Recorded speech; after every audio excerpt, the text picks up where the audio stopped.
C'est toujours le piano qui monte.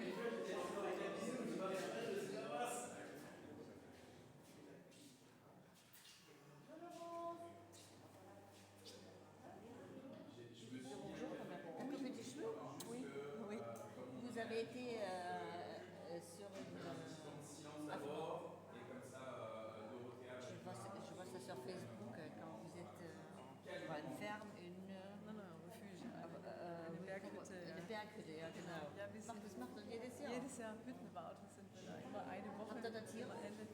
Nein, nein, also nicht nee. auch noch. Nein, No, ja, das nein, war ja nein. Also richtig viel Arbeit. rundum Murmeltiere hat es ganz viele. Ja, ja, nee, nee. Und nee, das machen wir jedes Jahr. Das Immer ist, so ja, das ist eine tolle immer, Alternative zu ja, ja, dem. nee, es ist nicht wirklich Ferien, aber für den Kopf sind es extrem Ferien. Genau, ja, ja, toll. Ja.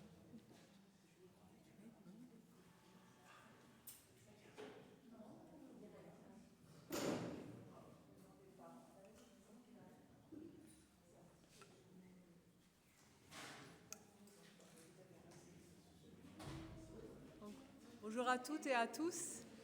Je vais faire une.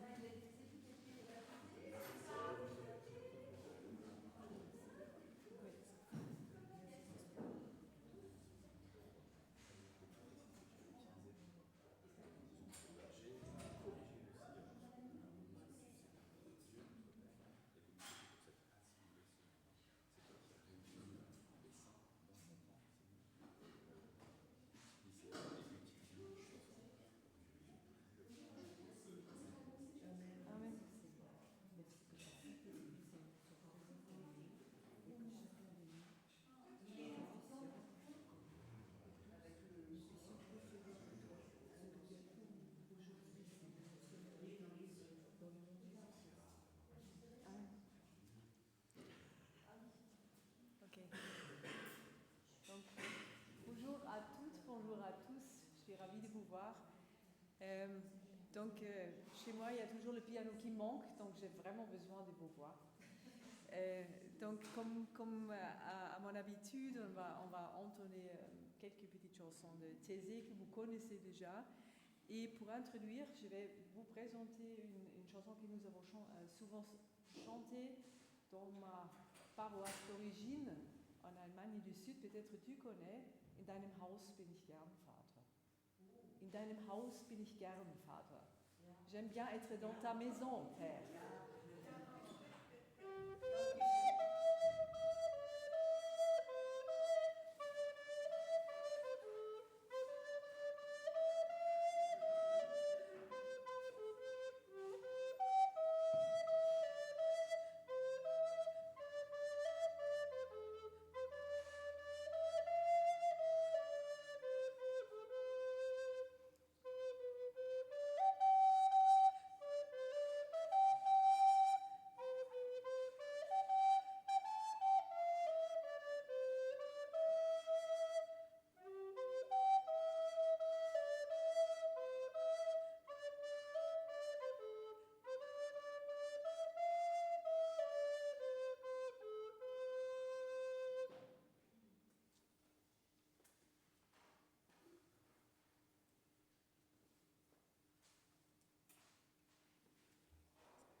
Ton nom est éternel, ton nom est saint, ton nom est justice et vérité, ton nom est redoutable, ton nom est plus haut et plus profond que ce que nous pouvons percevoir, connaître et raconter. Nous confessons ce matin en Église, devant ta face, l'immensité de ton existence et de ta puissance. C'est toi, le Dieu que nous appelons Père, qui a tout créé pour l'hier, l'aujourd'hui et le demain. C'est toi le Fils que nous rencontrons en Jésus-Christ, qui a accepté l'inacceptable, le don de sa vie, pour la guérison et la conversion des méchants que nous sommes. C'est toi l'Esprit qui travaille nos existences, nos expériences, nos intelligences, pour parvenir à te rencontrer dans cette mystérieuse et ineffable Trinité, t'adorer, te supplier, et nous placer entre tes décisions. Que ton nom soit dans nos cœurs et sur nos bouches, sur nos lèvres, que toute la création te connaisse, s'il te plaît. Amen. Bienvenue à la maison, chères sœurs et frères. On aime la maison de l'Éternel. Quelle joie quand on nous dit « allons à la maison de l'Éternel ». Et bienvenue donc dans la maison de Dieu, mais bienvenue aussi pour vous dans cette maison. C'est votre maison. Dieu, il est le propriétaire, mais il vous a convié en disant « faites comme chez vous, bienvenue chez vous ». Il vous a convié pour le rencontrer, il vous a convié pour l'écouter, il vous a convié pour que vous puissiez lui parler avec respect et avec confiance et offrir ce que vous avez de plus précieux les unes, les uns, les autres, à savoir vos propres vies. Et nous allons lire ensemble le psaume numéro 146. Et Esther, il va falloir faire en alternance, tu te souviens. Donc là où il y a marqué pasteur, je vais vous le lire. Et puis il y aura marqué assemblée pour là où vous lirez ensemble. Et vous allez le faire d'une même voix, ça va être magnifique. Alléluia, je veux louer le Seigneur.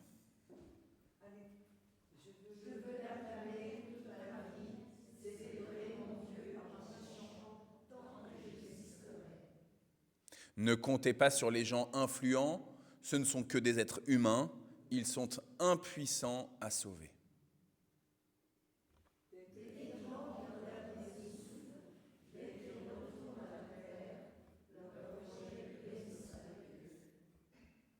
Heureux celui qui a pour secours le Dieu de Jacob et qui met son espoir dans le Seigneur son Dieu.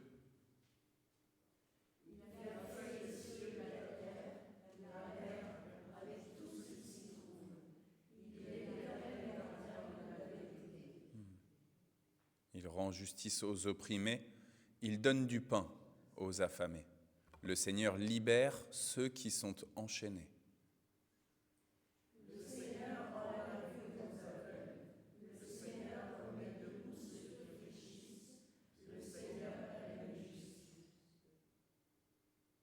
Le Seigneur protège les réfugiés, il soutient la veuve et l'orphelin, mais il fait échouer les projets des méchants.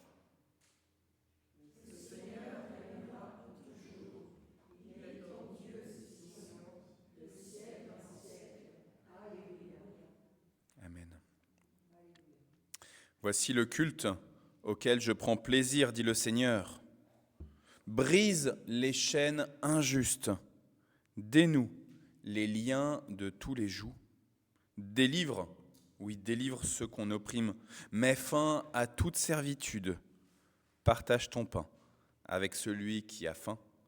Recueille dans ta maison le malheureux sans asile. Couvre celui qui a froid et ne te détourne pas de celui qui est ton frère, de celle qui est ta sœur. Alors la lumière se lèvera comme l'aurore. Tu appelleras et le Seigneur répondra. Tu crieras et Dieu te dira, me voici. L'exigence de la volonté de Dieu, sœurs et frères, est si grande que nous reconnaissons l'étendue de notre péché, notre si grand éloignement des exigences de notre Père, et nous le supplions de nous faire encore miséricorde. Et nous allons chanter pour demander la miséricorde du Seigneur.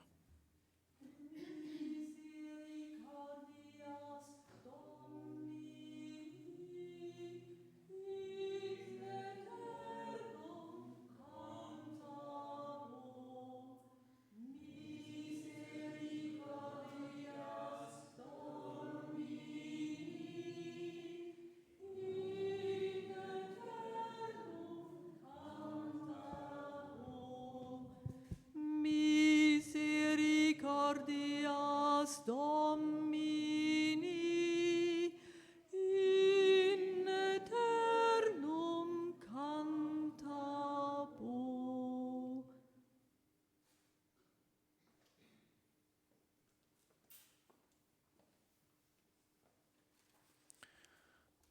Puisque ton cœur a été touché et que tu t'es humilié devant moi, dit l'Éternel, puisque tu as pleuré en ma présence, moi aussi, j'ai entendu.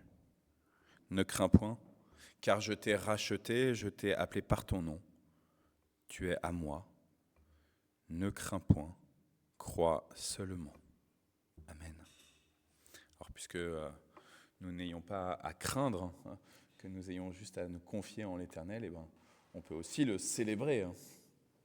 Absolument. Et on va le célébrer à reprise. Donc on va enchaîner. Je vous propose d'enchaîner le chant. D'abord, venez le célébrer et ensuite je chanterai gloire. Gloire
Seigneur notre Dieu, notre Père, c'est dans le nom de Jésus-Christ, notre Sauveur, que nous venons à toi encore aujourd'hui, ce matin, en te priant de nous parler, de nous accorder par ton Saint-Esprit, Seigneur, de saisir ce que tu as à nous dire, de le garder dans nos cœurs, de le garder dans nos mémoires, pour que, Seigneur, il accompagne notre existence.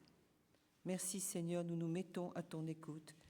Et je te prie, Seigneur, de m'accorder la capacité dont j'ai besoin pour porter ta parole, moi qui ne suis qu'un corbeau, apportant, Seigneur, la nourriture que tu veux bien nous donner.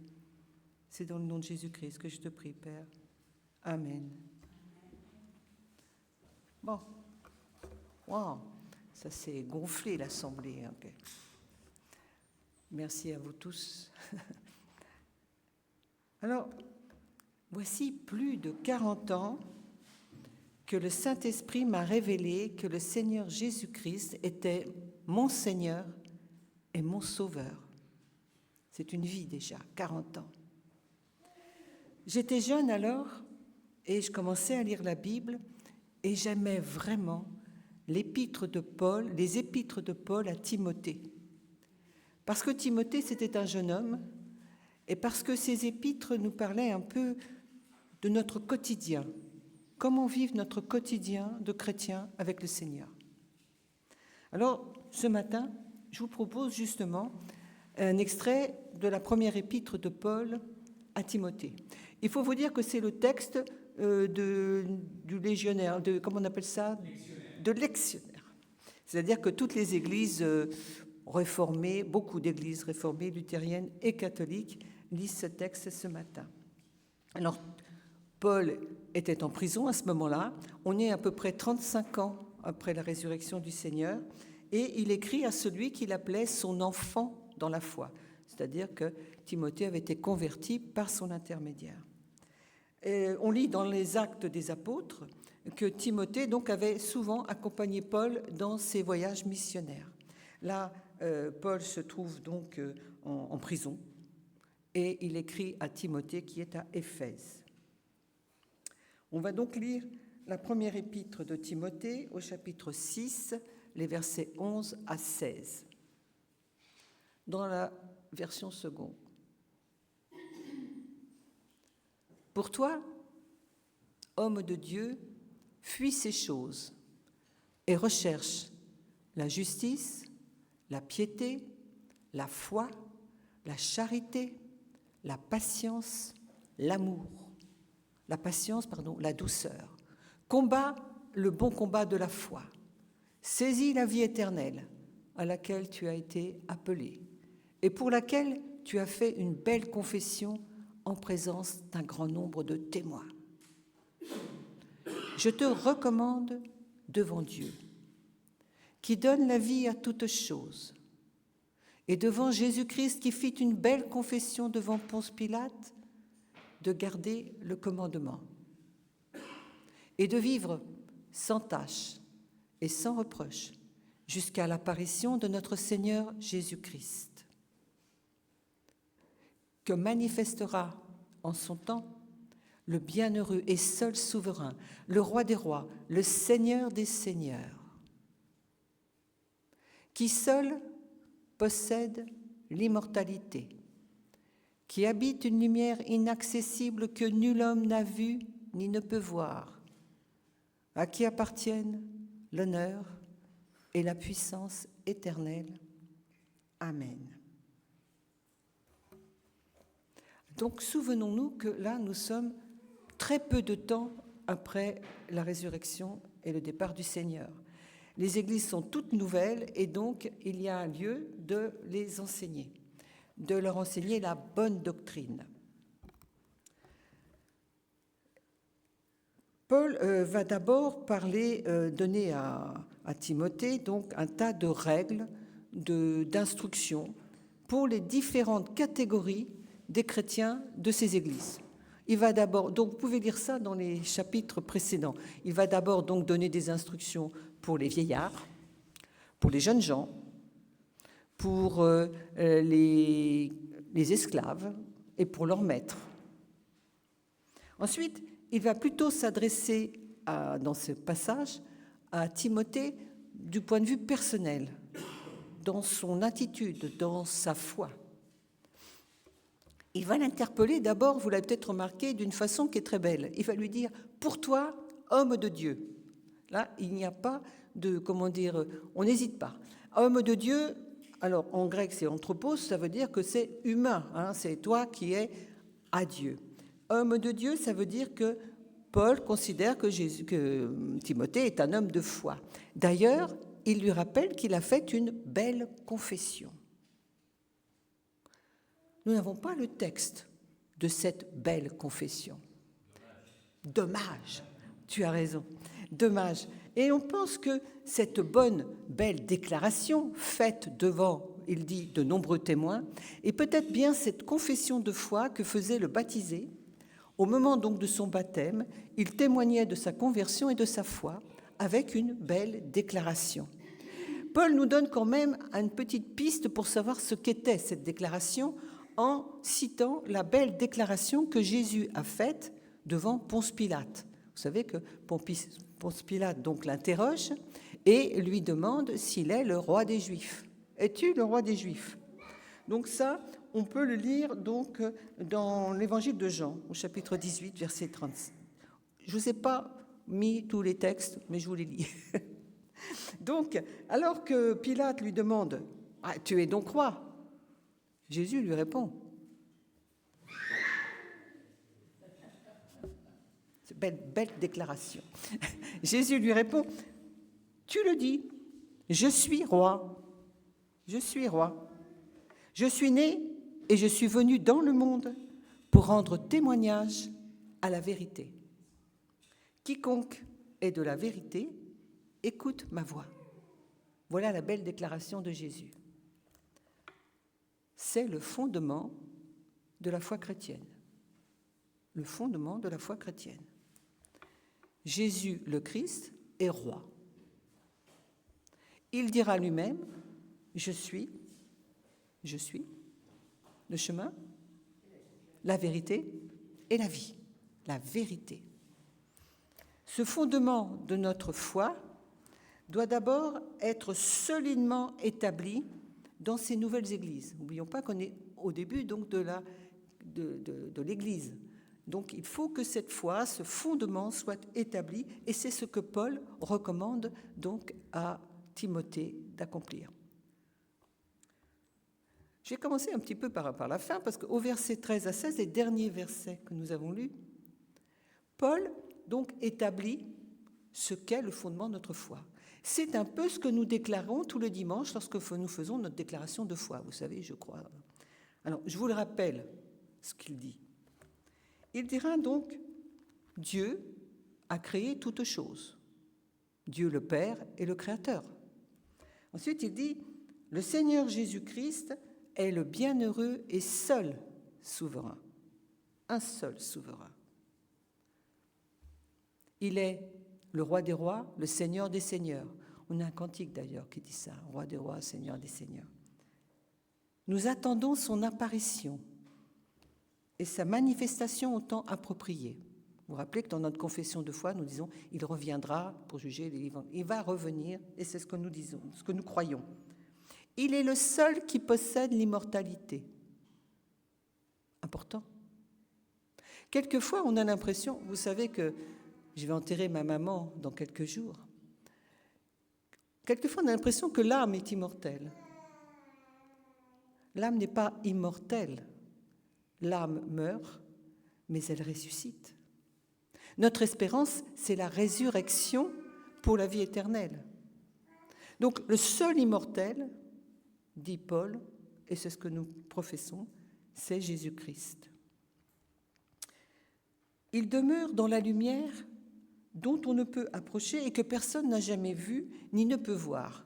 Donc c'est la lumière que jamais personne n'a vue, la lumière de la gloire de Dieu. C'est pire, que je dirais, c'est pire, expression étonnante, c'est plus grand que la lumière du soleil. On ne peut la voir. C'est à lui, donc ensuite il termine, c'est à lui qu'est l'honneur et la puissance pour l'éternité. C'est notre confession de foi. Donc Paul va déjà établir ça. C'est ce que vous avez à dire aux chrétiens, ce que Timothée doit rappeler aux chrétiens nouvellement convertis, on va dire. Cette confession de la seigneurie et de la royauté de Jésus-Christ est le fondement de notre foi chrétienne. Pas d'autre Dieu, pas d'autre saint, pas d'autre religion, c'est le fondement.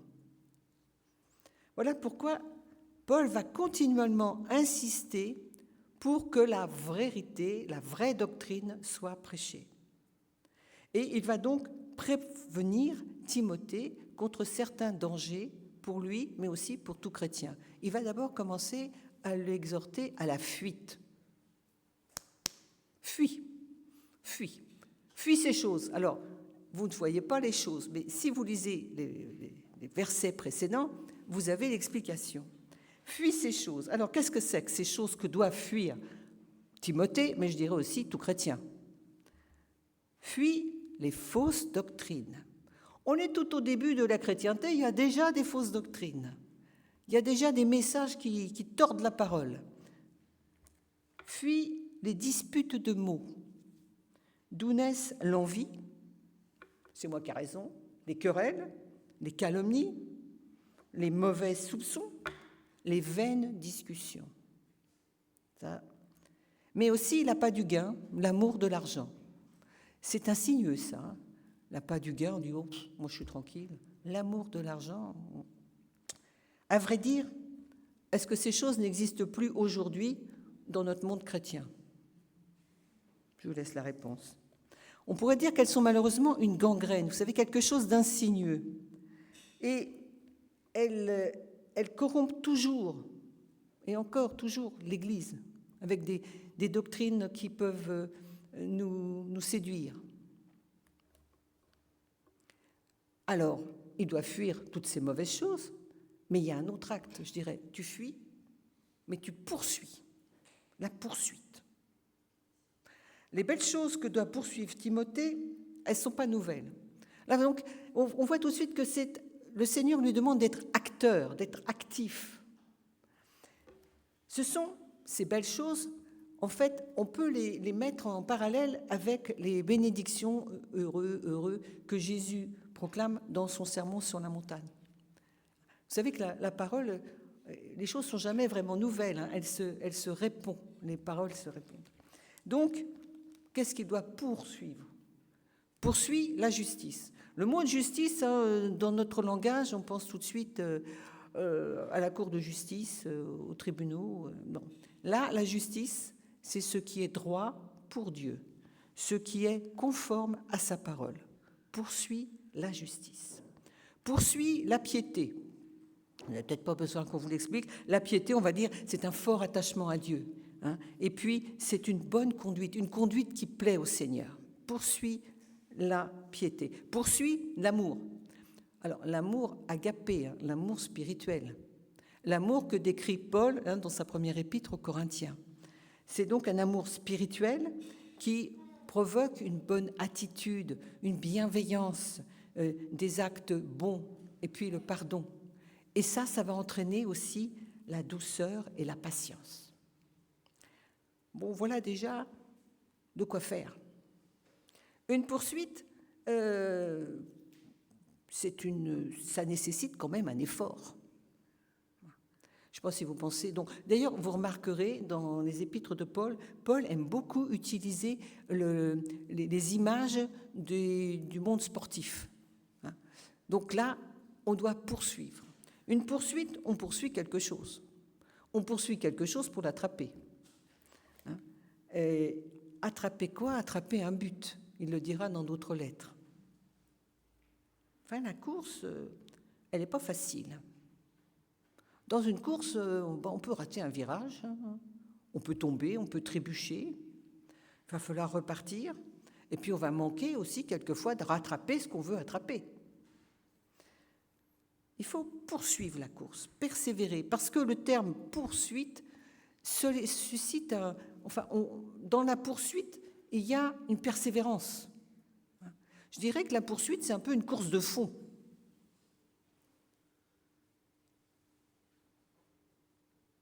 Le combat. Paul, donc, parle de la poursuite, on va dire, d'une course, mais aussi d'un combat. Combat, le bon combat de la foi.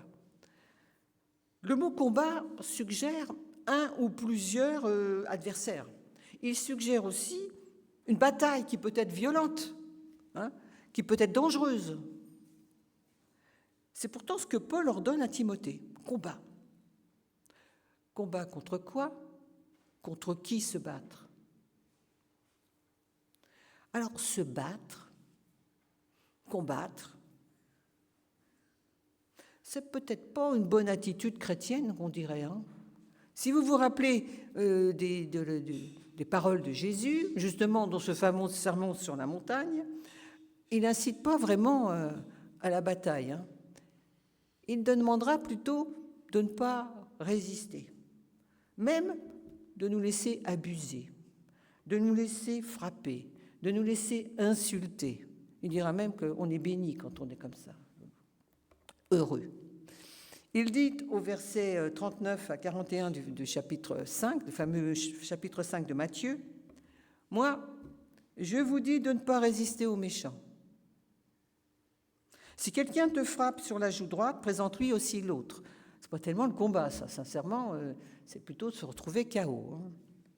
Si quelqu'un veut plaider contre toi et prendre ta tunique, laisse-lui aussi ton manteau. Si quelqu'un te force à faire 1 kilomètre, fais-en 2. Bon, pas vraiment un ordre à se défendre, pas vraiment un ordre à combattre. Mais ici, le combat, ce combat particulier, c'est le combat de la foi. Un combat qui n'est pas à livrer à un ennemi humain, un combat spirituel, un combat individuel. Paul parlera de ce combat dans un fameux texte qu'on lit dans la lettre aux Éphésiens, chapitre 6. Je ne sais pas si vous vous souvenez, c'est l'armure du combattant, l'armure du chrétien, casque du salut et tout. Donc là, on voit un guerrier avec une armure et tout. Et puis il dira, prenez, entre autres, il dit, le bouclier de la foi. Bouclier de la foi. Moi, en lisant ça, j'ai pensé à Star Wars, vous savez, quand il y a les... Parce qu'il dit, prenez le bouclier de la foi avec lequel vous pourrez éteindre tous les traits enflammés du malin. Le malin, donc, vous savez qui c'est Satan, c'est le diviseur. Elles sont nombreuses, d'ailleurs, les attaques du malin, comme il dit. Ces attaques contre lesquelles le chrétien va se défendre, va devoir se défendre. Parce que là, ce sont principalement des attaques contre la foi du chrétien. Combat, le bon combat de la foi. Alors ça peut être tout ce qui peut chercher à nous faire douter, vous savez, ces paroles d'amis, parfois même de chrétiens, qui peuvent nous faire douter de l'intervention de Dieu, de ses miracles. Oui, mais enfin, ça devait être comme ça, en fin de compte, c'est un hasard. Toutes ces paroles qui cherchent à nous faire douter.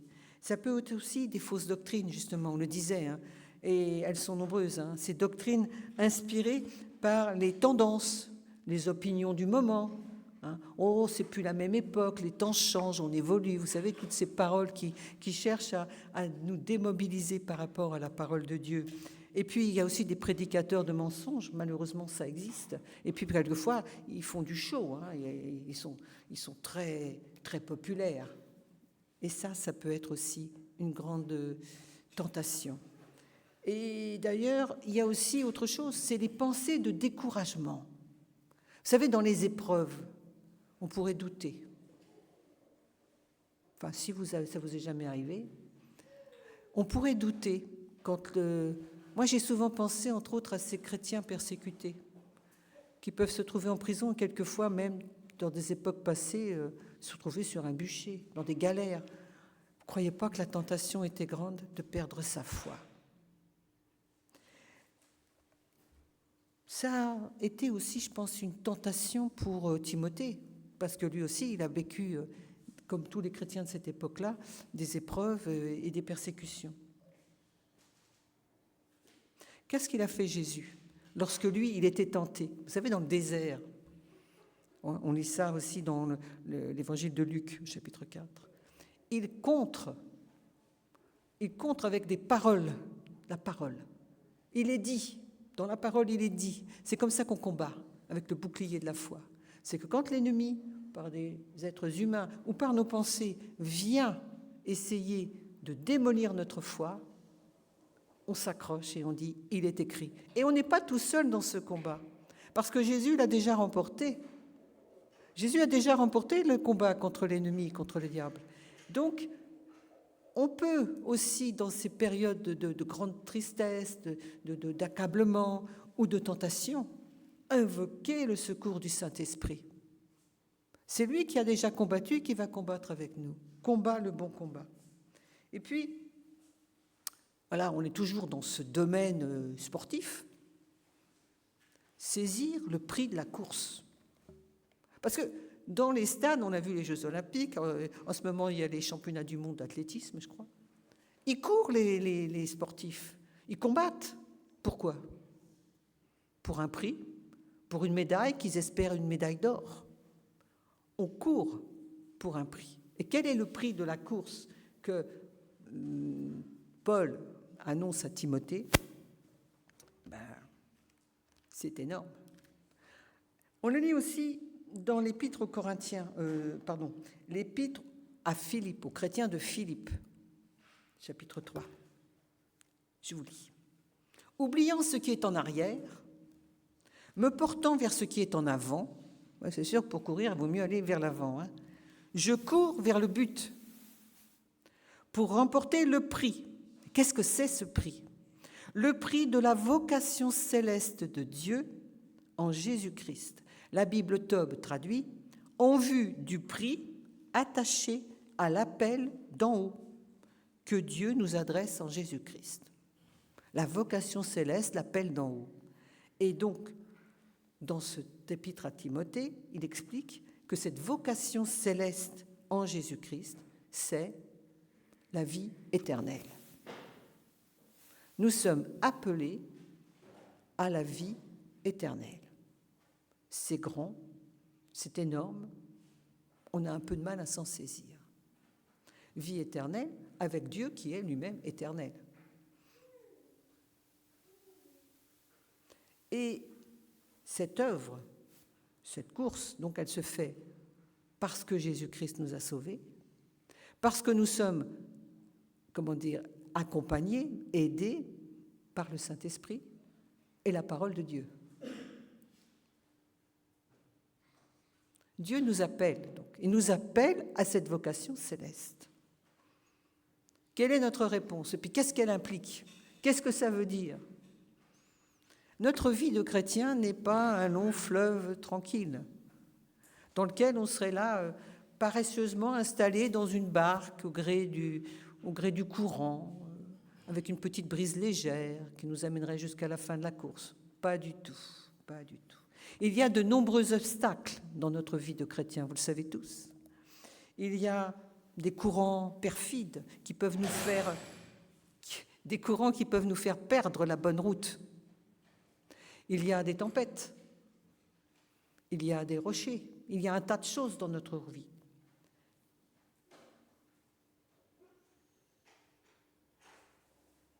Ce que nous dit Paul dans cette épître à Timothée, elle est pour Timothée, je vous dis, ce jeune chrétien, moi que j'aimais bien lire quand j'étais jeune, et que j'aime tout, parce que c'était vraiment positif, constructif. Allez, fuis, poursuis, combat.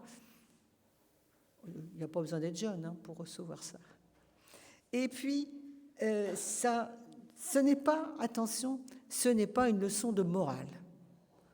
Parce que dans certaines paroisses, j'ai entendu ça, l'autre jour je regardais une émission sur certaines paroisses, et en fin de compte, des fois, le message, c'est plutôt un message moral. Là, ce n'est pas le cas. C'est une exhortation. Ce sont des avertissements, mais c'est une exhortation. Ça ne dit pas « tu fais mal, tu fais bien », ça veut dire « fais ce qui est juste, ce qui est droit ». Alors, on va écouter de nouveau ce que nous dit Paul. « Fuis les fausses doctrines, l'orgueil, l'amour de l'argent. Garde la parole de Dieu. Poursuis ce qui est juste et vrai selon la parole de Dieu. Combat le bon combat de la foi en Jésus-Christ le Seigneur et notre Sauveur. Saisis la vie éternelle par la foi, ce que Dieu t'offre gratuitement en Jésus-Christ. Et avec Paul, nous confessons à Jésus-Christ, le seul Seigneur, le seul, soit le règne, la puissance et la gloire pour l'éternité. Amen.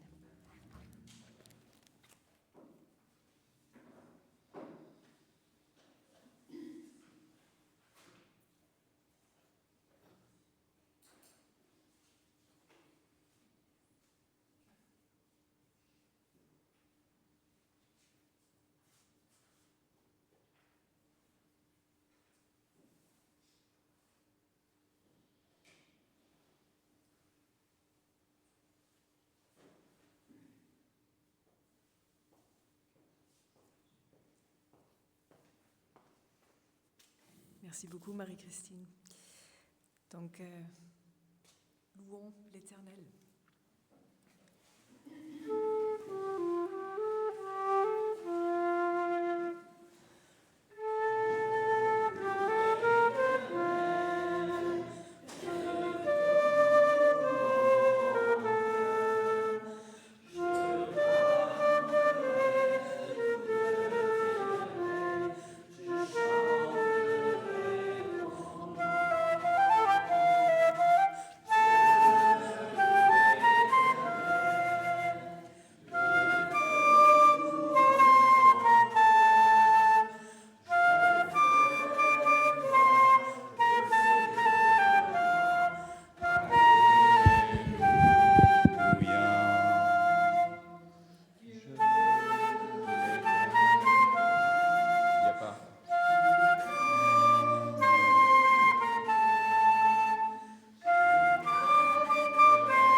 Seigneur notre Dieu, en ce temps suspendu du culte où l'armée des créatures invisibles rejoint ton Église pour se tenir devant ton trône et t'adorer, nous proclamons ta sainteté, nous proclamons ta pureté, ta beauté, ta bonté. Et devant un tel éclat comme notre grand frère dans la foi Timothée, nous confessons individuellement combien nous avons besoin de toi et combien nous nous mettons à ton service. Alors nourris-nous dans le cadre de cette sainte scène, mémoire vivante du sacrifice unique et suffisant de ton Fils. Amen. Frères et sœurs, je vous invite à ce que nous formions un cercle de communion. Et comme ça, nous allons pouvoir prendre ensemble le repas du Seigneur, se distribuer les uns aux autres le pain et le vin et le jus de raisin. Je rappelle que au milieu, sur le plateau où il y a les petites coupelles, au milieu, c'est du jus de raisin et à l'extérieur, c'est du vin. Lors de son dernier repas avant sa mort et sa résurrection, le Seigneur Jésus a pris du pain, il a rendu grâce, il l'a rompu et il l'a donné à chacun de ses disciples en lui disant à son disciple, pour que l'autre disciple dise au disciple suivant et ainsi de suite. Prends, mange, ceci est mon corps donné pour toi. Amen.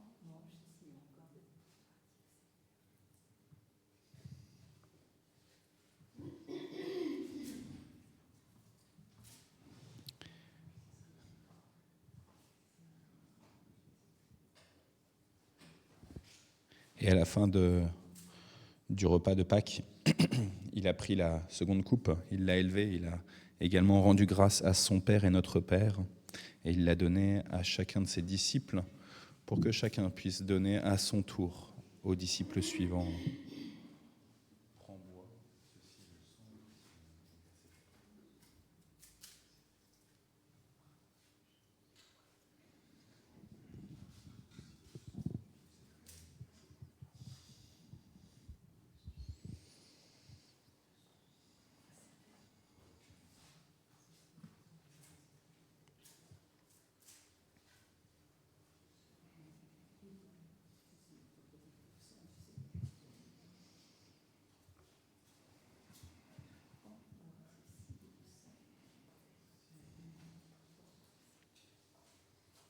Et alors que les disciples partageaient ce repas avec leur maître, pour cette fête de Pâques, ils se remémoraient ces semaines, ces mois, ces années passées auprès de lui.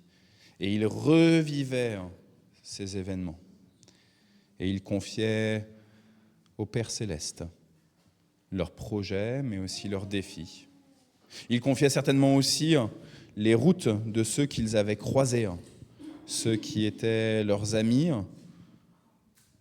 mais aussi ceux qui étaient leurs ennemis. Ceux qui, parmi le groupe,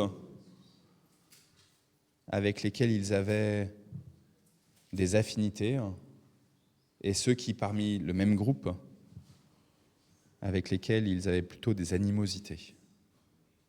Nous prenons, nous aussi, ce temps pour intercéder pour notre Église, intercéder pour ce monde, intercéder pour toutes les situations dont nous avons connaissance.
Désolé d'avoir commencé sans vous attendre. Ceci est le corps du Christ, servez-vous, ceci est le sang de notre Seigneur aussi. Paul encourage les chrétiens de Corinthe à ne pas à s'attendre justement, et vous avez bien fait d'attendre, et je suis désolé du coup.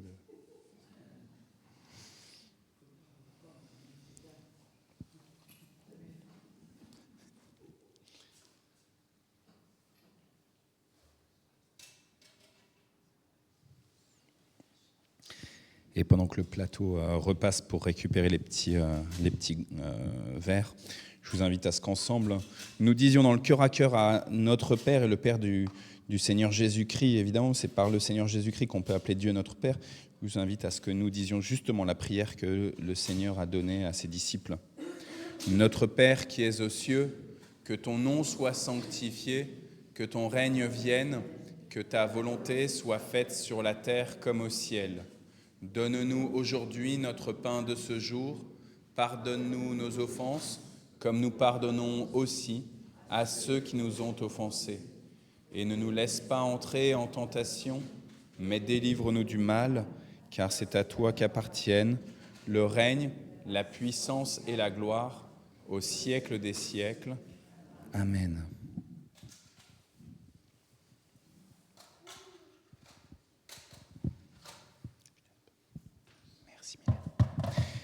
Que la paix du Christ, à laquelle vous avez été appelés pour former un seul corps, règne puissamment dans vos cœurs, âme et esprit.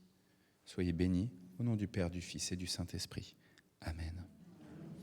Et je vous invite juste à reprendre place pour 1 ou 2 minutes, juste pour qu'on puisse digérer l'ensemble de cette célébration avec un moment encore d'interlude musical. Et pendant que vous regagnez vos places, je vous signale qu'à la sortie, je vais mettre un petit panier, j'ai oublié de le mettre, pour récolter les offrandes que vous voudriez donner pour l'Église. Et je vous annonce simplement quelques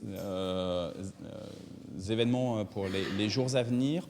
Là, tout de suite après, il y a une réunion du service ménage dans l'ancien bureau du pasteur, pendant qu'il y a la formation biblique des enfants et des adolescents.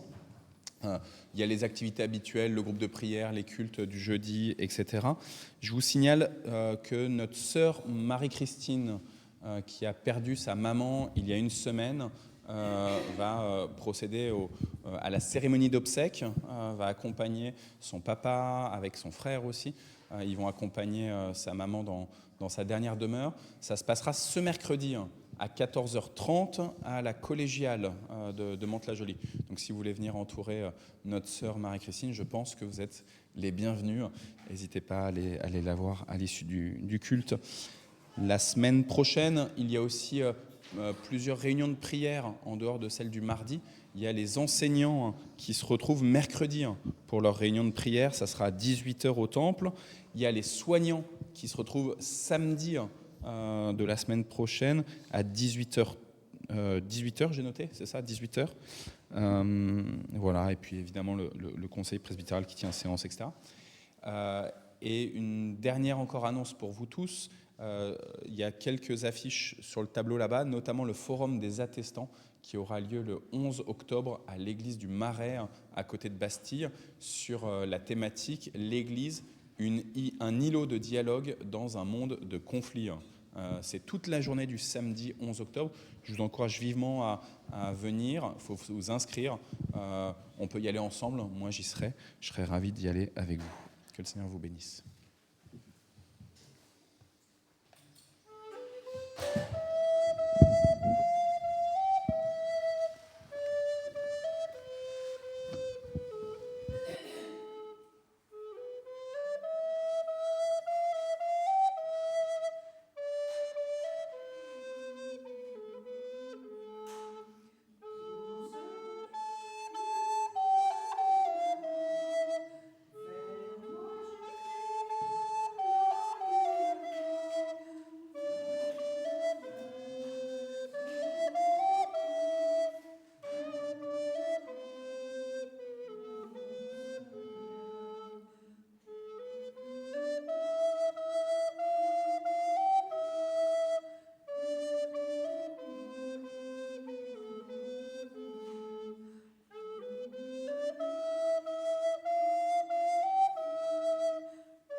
Bon dimanche à tous et toutes.